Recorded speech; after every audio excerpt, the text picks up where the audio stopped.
Hello, everyone. I can't tell if this is live yet or not. I think it actually just went live now. So, hello, everyone. Jenny Lynn Coley here.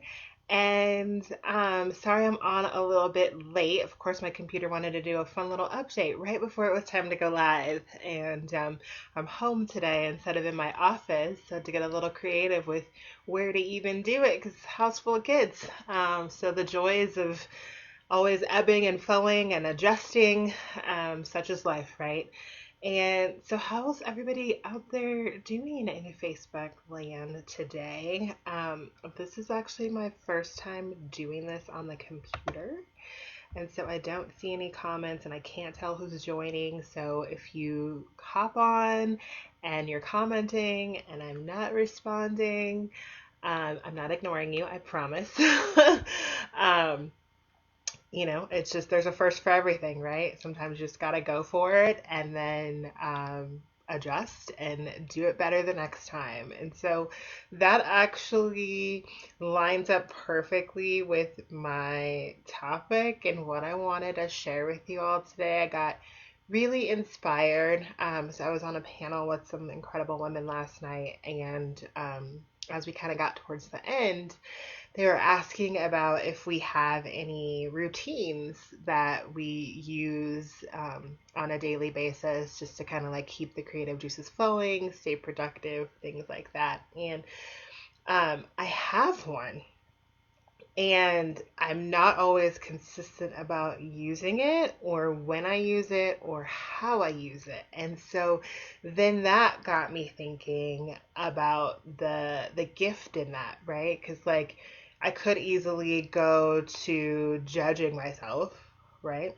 Or making myself wrong because like we are taught that you're supposed to do so many things a certain way in order to get it right. And if you do it this way, then that's going to be the formula for success, or that's how you're going to make your life work. And like, sorry, that's a bunch of bullcrap. Sorry to burst your bubble. And I'm not saying like to throw routines out the window or to throw things out that are actually working for you. What I really more so wanted to do was hop on and encourage you to actually choose what works for you, right? There is no magic formula to success. It is a constant, like, evolving, like, commitment to choosing to keep letting go of what's not working and choosing more of what is. And just because something worked a certain way last time doesn't mean it's going to work that way next time. So it's a constant evolution. Like things are always changing. Even look at what is going on in the world right now. A lot of people are scrambling and hurting because they don't know how to adapt to change. They don't know how to deal with uncertainty.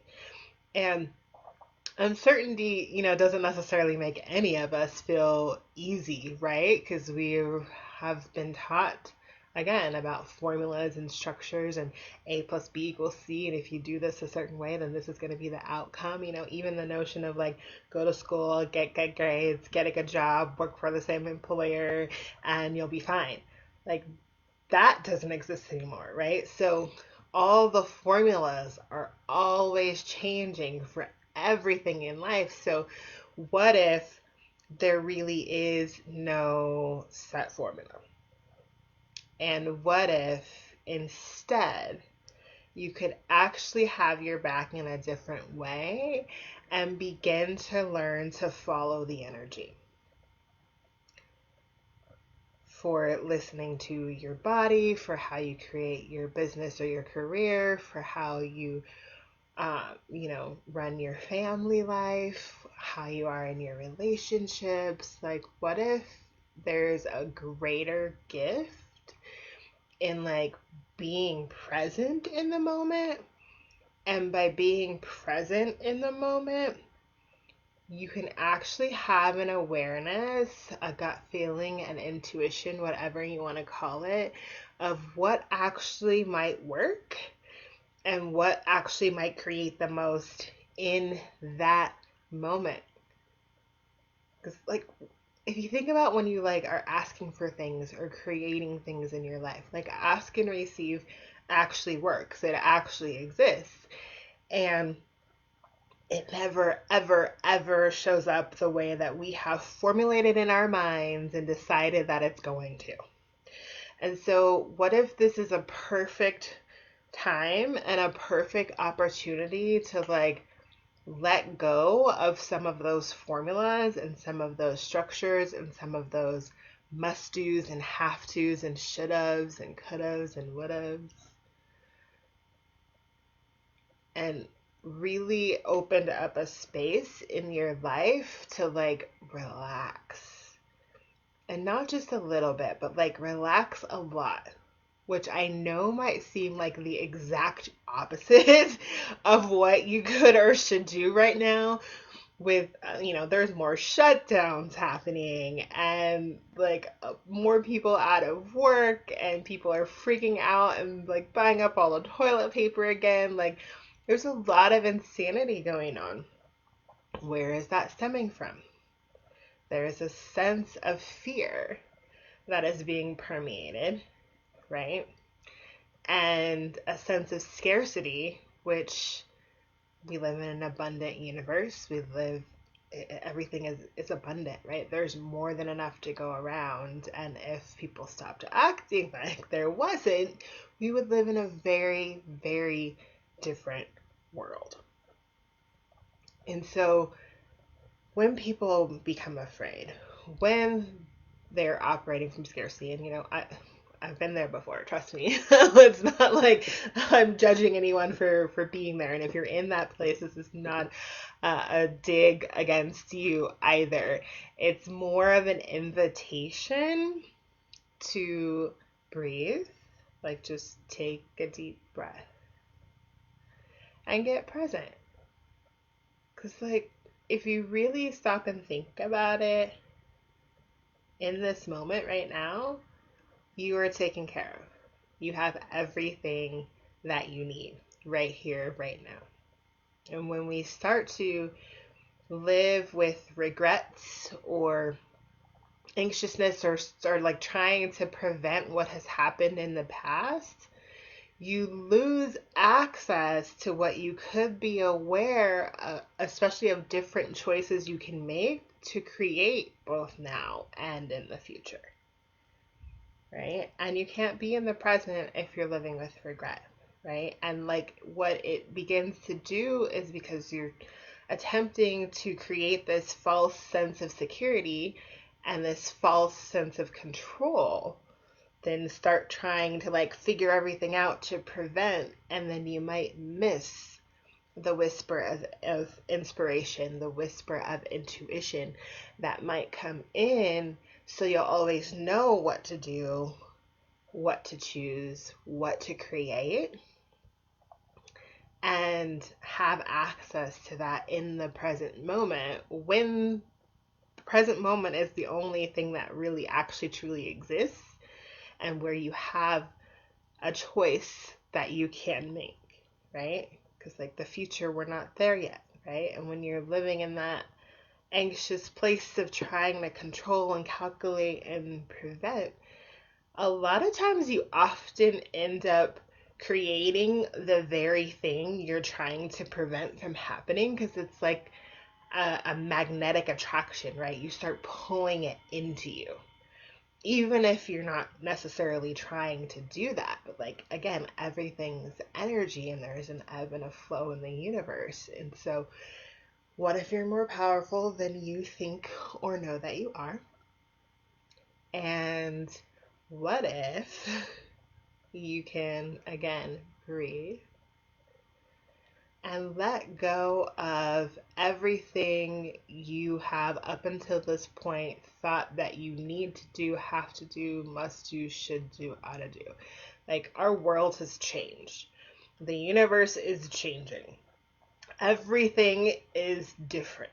So the way you used to try to function, control, create whatever it was in the past, sure, you're probably aware it's not quite working in the same way anymore.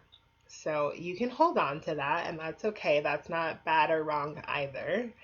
I'm just going to invite you to be really present and really aware and really pragmatic about whether or not that is actually working for you.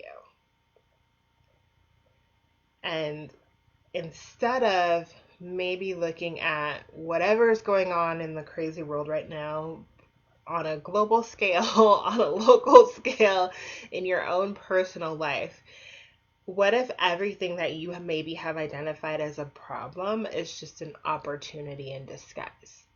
And so, what's the opportunity here for you now? What's the gift for you now? What's the magic that you can create in your life now by letting go, like surrendering and totally letting go and starting to acknowledge the gift that being present and being in the flow can be? And what I've noticed in my own life, because like I used to be that girl, right? I would make my checklists.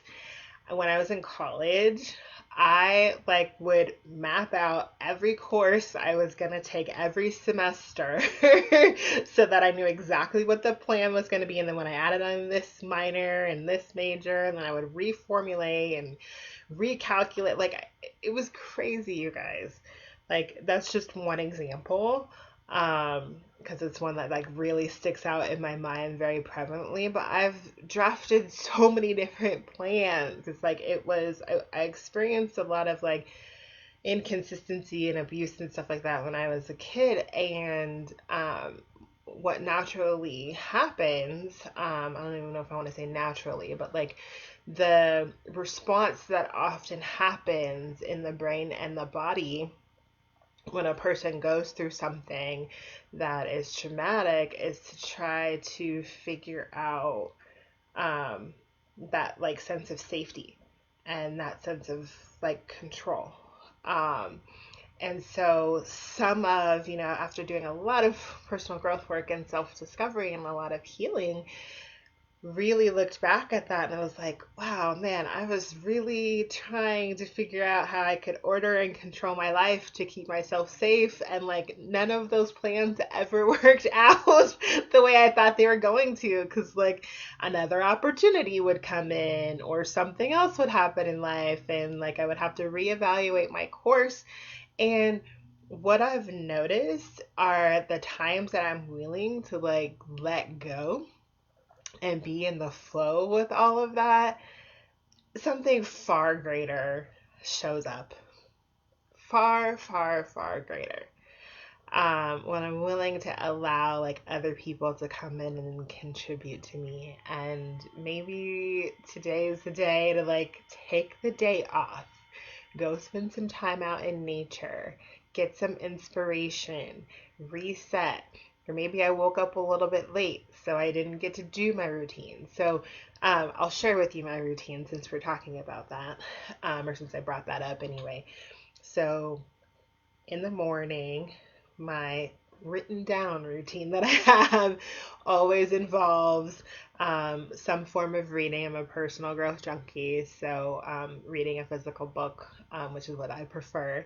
And I have enough books to have a small library. I love reading. So either reading a physical book or listening to an audiobook, because I like those sometimes as well, although there's something about the tangibility with the pages that really lights me up. Um, and then aside from that, it's writing out these things called GET statements, and GET stands for Great Expectations Today. And it's something that I got from my coach. And I love them. They're super awesome. It's different than like writing an intention or setting a goal or anything like that. It's very, very different. I love them. So if you have questions about that, send me a message. I'm happy to connect you so you can learn about writing your own get statements. Tea. I love tea in the morning. Not a huge coffee drinker. Every now and again, I will have it. I usually don't even keep it in the house. Like it's a Starbucks run when I do get it. But I do really love my tea. Some sort of like quiet visualization, or some people call it meditating. Other people call them energy pools, like some form of kind of just getting into a really relaxed state and playing with the energies that are percolating for me to create in my life. And sometimes that doesn't happen until I'm in the shower. Like it's just, again, following the energy. So, and then some sort of movement. So it could be a walk, a hike, a jog, an actual workout, dancing, some form of movement. Um, Trying to think of anything else. And sometimes I just like will write out inspiring things or that I have, awarenesses that I have. And then in the evening is usually when I write out the things I'm grateful for. Although I'm thinking about the things I'm grateful for all the time, um, a lot of times I will actually write them down, and sometimes I don't, you guys. And so, um, those are things that I know have noticed contribute a lot to my life and a lot to the creation of the energies of everything I'm creating in my life, whether it's business, relationships, my relationship with me, my body, whatever it is. Do I always like get up at the same time and do it in the same order every day? No. Do I get to everything every day? Not always. And in the past, I so would have judged me very, very harshly for that being the case. And for me, like, not staying on track and not doing the formula of what it should look like when you have a routine, right? Start your day the same way every day. If that doesn't work for you, it doesn't work for you. If it does work for you, do it and like incorporate in whatever other things work for you. Please, by all means. I have just noticed for me that I'm happier and I have a lot more fun and I enjoy my life more and I laugh more when I'm willing to not put myself in the box of what doesn't work for me and the box of like order and structure and having to get it right, because I'm definitely a recovering perfectionist. Like sometimes I don't even want to put things out there until I like have enough information or just get it right. So still even recovering from that stuff. I still have my moments. And again, I'm happier, my life flows. I it's just a different way of being in the world. And I've even noticed like how I've navigated through adjusting with the crazy pandemic this year. Like the gift of being consistently inconsistent throughout my life when I've allowed myself to has always allowed me to fare far better and to not go into depression and angst and anger and a lot of things that I know a lot of people, sadness, people are experiencing right now because they're terrified. Like the world is a very different place. We can't even like go see each other in a lot of instances now. There's more shutdowns happening. A lot of people, haven't even left their house this entire time that's been going on. So, suicide rates are up, and we're meant to connect with each other. Like we're meant to hear the vibration in each other's voices, even if it's just over a phone call. It always creates more when you do that versus sending a text message or an email, right? You can hear the vibration, you can hear the change in the pitch and the tone, and messages don't get misconstrued in the same way as they can if you're just reading them in an email or on a piece of paper. So, like, there's also something about being belly to belly and like in front of people and like experiencing their energy and having that interaction. And in some ways, that's not going to work and doesn't create much right now. And in other ways, it creates a ton. And so, again, just my invitation today really is to if you are beating yourself up in any way, if you are hesitating on sharing your gifts and your light with the world in any way, because you're trying to get it right, you want to figure it out first, you want to like discover the formula for success first before you just allow whatever inspirations are coming through you to be shared, my invitation for you today is to please stop it. If you have systems that work, please keep using them. If you have strategies or structures that are working, use them until they don't work anymore. I'm not saying throw everything out. There are things that make everything else easier. I'm just inviting you to allow yourself to have some more fun, to allow yourself to go on the adventure of discovering more of you, more of the world, more of the life you could actually create, which I'm going to venture to guess is far greater than anything you've even been able to imagine up to this point. So, my friends, I know it seems like consistent might be the way to go because that's what we're taught. And I'm going to invite you to play with inviting in some more of the energies of being a little more inconsistent. Not a flake. This is not, an open invitation to like flake out. Like, show up, be present, do what you say you're gonna do, and play and have fun more and allow those whispers and intuitions, the gifts of information to come in and see what you create with your life by being a little more consistently inconsistent. See you next time.